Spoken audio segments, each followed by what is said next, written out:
Hi guys, it's me again with yet another change in the journey of gastroparesis. So the last few days have been hard and interesting and eye-opening. The goal was to get off of my feeding tube, and I've been using the medical cannabis to help with nausea and appetite and things like that, and it had helped with the few foods that I'm able to eat orally still, along with my tube feeds. And we thought that would be a great catalyst to just be able to eat food, period. It was not successful, so I have to keep my feeding tube. I was really wanting to get off of it because of how much pain it causes.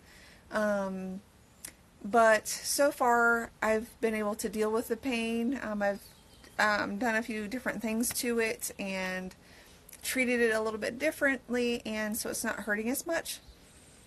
I would not wish gastroparesis on my worst enemy.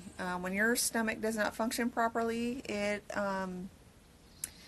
it causes a lot of issues. So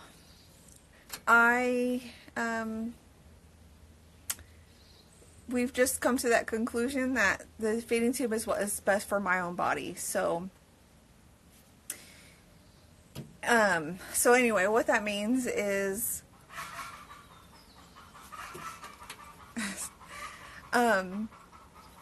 that because of the being off of my feeds for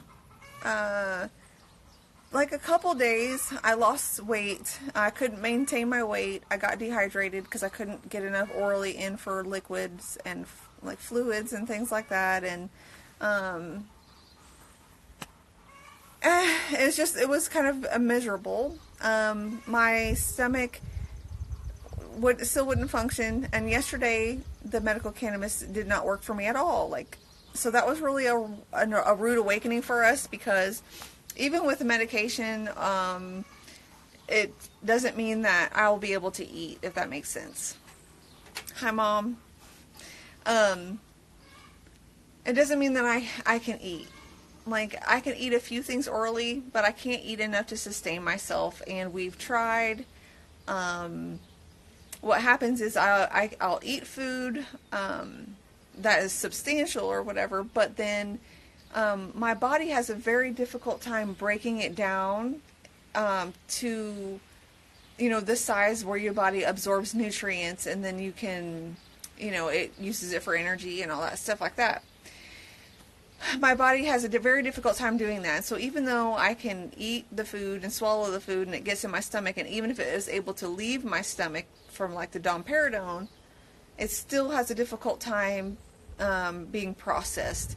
I get malabsorption, and so the only thing that has actually worked is my tube feeds, this formula.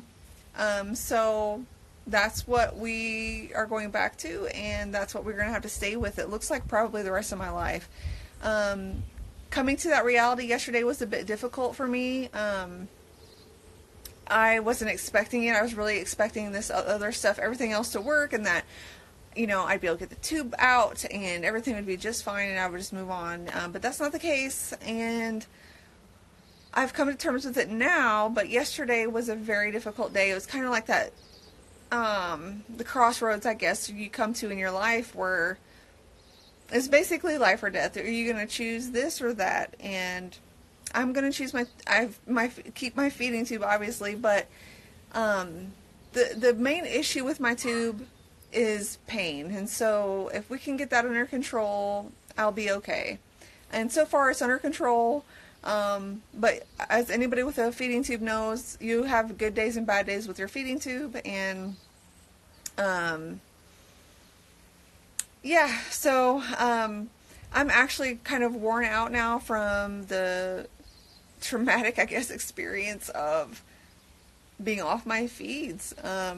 My body kind of went a little nuts, and now I have to reestablish my tube feeds and get that nutrition back and my body levels and everything back up to where they need to be. So that's what I'm doing. I'm hooked up. And I will stay hooked up. I'm hooked up 23 hours a day, and that's how it is.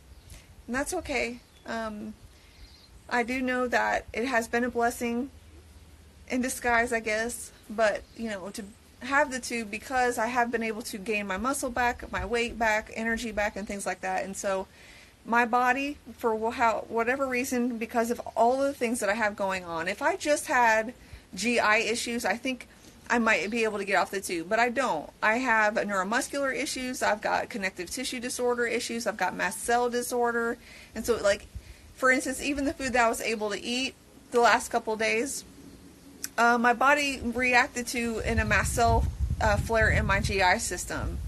My body doesn't react to the formula, and so that's the safest thing for me to do. So that's what I'm going to keep doing, and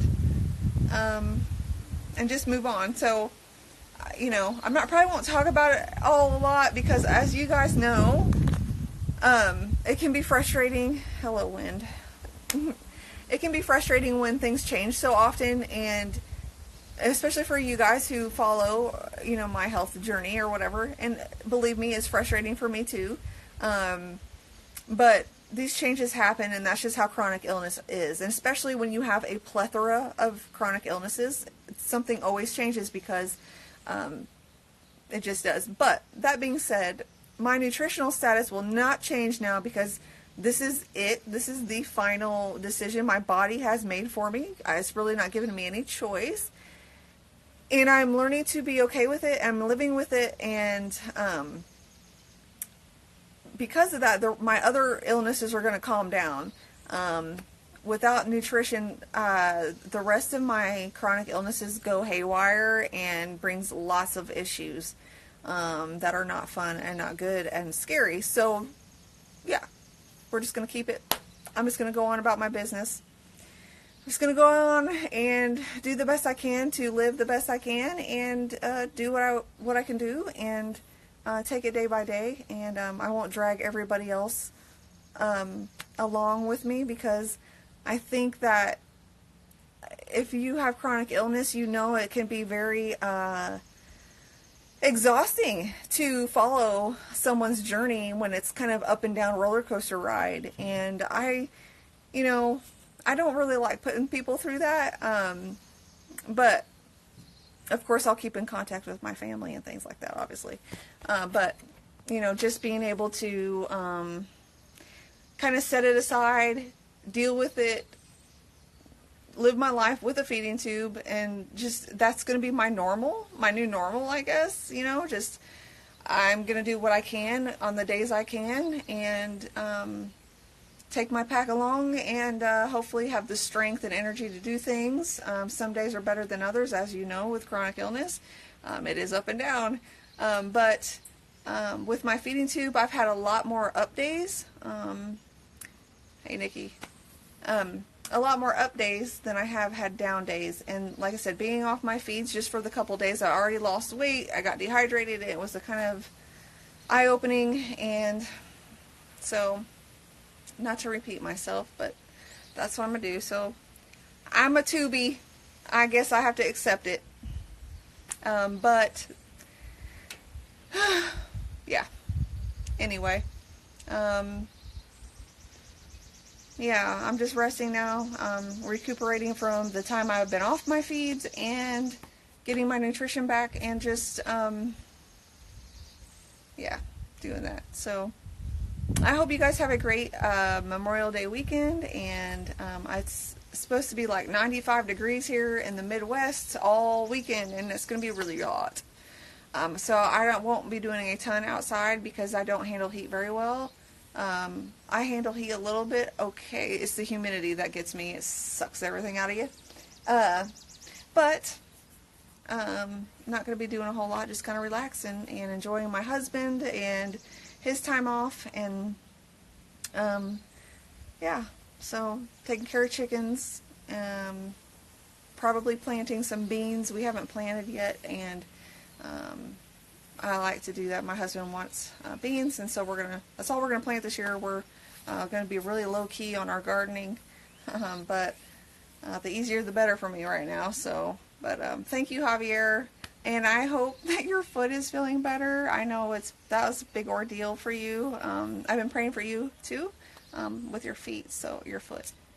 But yeah, so anyway, I do appreciate the prayers. I appreciate everybody's support with that, but you know, I'll probably just be sharing life with you guys and not necessarily illness stuff, because that gets old real quick, and I don't want that to be a focus of my life. And even though I deal with like 8 chronic illnesses, I don't always need to have the focus on them.